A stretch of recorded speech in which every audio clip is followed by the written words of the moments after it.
Assalamualaikum warahmatullahi wabarakatuh. Junub di bulan puasa. Berikut penjelasannya.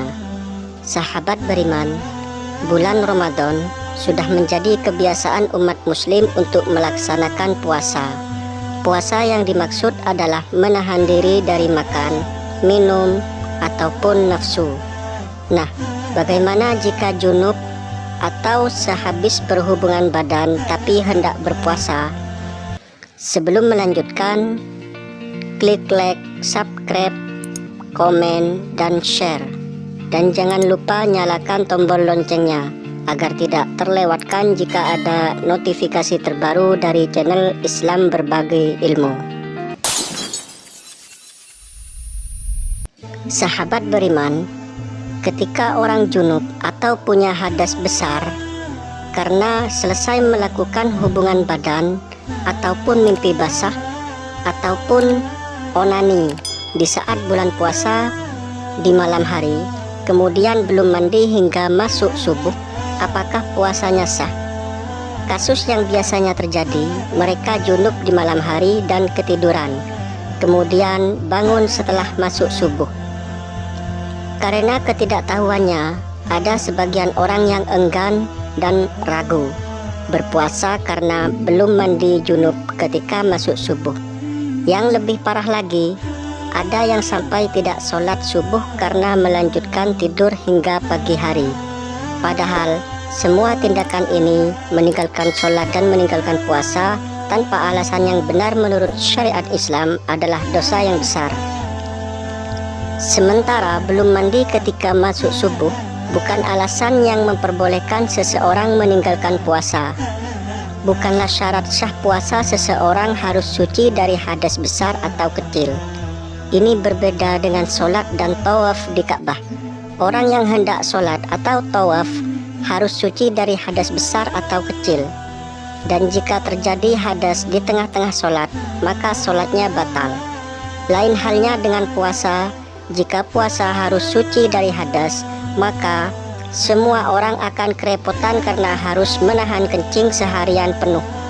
Oleh karena itu, orang yang junub dan belum mandi hingga subuh tidak perlu khawatir, karena semacam ini tidaklah mempengaruhi puasanya. Dalil pokok dari masalah ini adalah hadis dari Aisyah dan Ummu Salamah radhiyallahu anhuma. Mereka menceritakan, kana yudrikuhul fajru wa huwa junubum min ahlihi thumma yaghtasilu wa yasumu. Yang terjemahannya, Nabi Shallallahu Alaihi Wasallam memasuki waktu subuh dan sementara beliau sedang junub karena berhubungan dengan istrinya, kemudian beliau mandi dan berpuasa. Hadis riwayat Bukhari 1926 dan Turmudi 779. Setelah At-Tirmidzi menyebutkan hadis tersebut, beliau mengatakan, wal amala ala hadza 'inda aktsari ahli ilmi min ashabin nabi sallallahu alaihi wasallam wa ghairihim wa huwa qaulu Sufyan wa Syafi'i wa Ahmad wa Ishaq.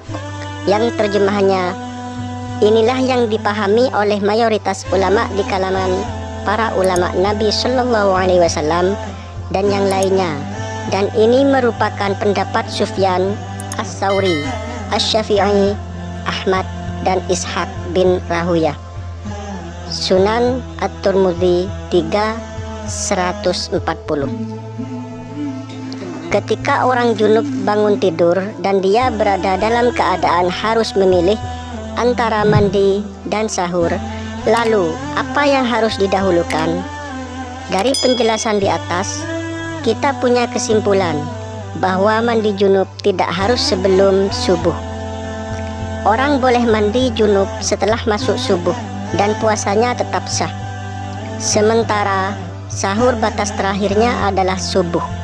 Seseorang tidak boleh sahur setelah masuk subuh. Dengan menimbang hal ini, seseorang memungkinkan untuk menunda mandi dan tidak mungkin menunda sahur. Karena itu, yang mungkin ia lakukan adalah mendahulukan sahur dan menunda mandi. Hanya saja sebelum makan sahur dianjurkan agar berwudu terlebih dahulu. Sebagaimana keterangan dari Aisyah radhiyallahu anha, beliau mengatakan, apabila Nabi Shallallahu Alaihi Wasallam berada dalam kondisi junub, kemudian beliau ingin makan atau tidur, beliau berwudu sebagaimana wudu ketika hendak sholat. Hadis riwayat Muslim 305. Harap kita perhatikan jangan sampai kondisi junub ketika hendak berpuasa membuat kita meninggalkan sholat subuh disebabkan karena malas mandi. Sebelum sholat haruslah mandi junub dan bersuci terlebih dahulu, karena itu adalah syarat sah sholat. Sebagaimana firman Allah Subhanahu wa Ta'ala, Bismillahirrahmanirrahim, wa in kuntum junuban fattahharu, yang artinya jika kalian dalam keadaan junub maka bersucilah. Quran Surat Al-Maidah ayat 6. Demikian penjelasan tentang junub di bulan puasa ini. Semoga bermanfaat untuk sahabat beriman semuanya. Maka jika kalian belum subscribe, klik subscribe, like, share, dan komen. Dan jangan lupa nyalakan tombol loncengnya agar tidak terlewatkan jika ada notifikasi terbaru dari channel Islam Berbagi Ilmu. Wassalamualaikum warahmatullahi wabarakatuh.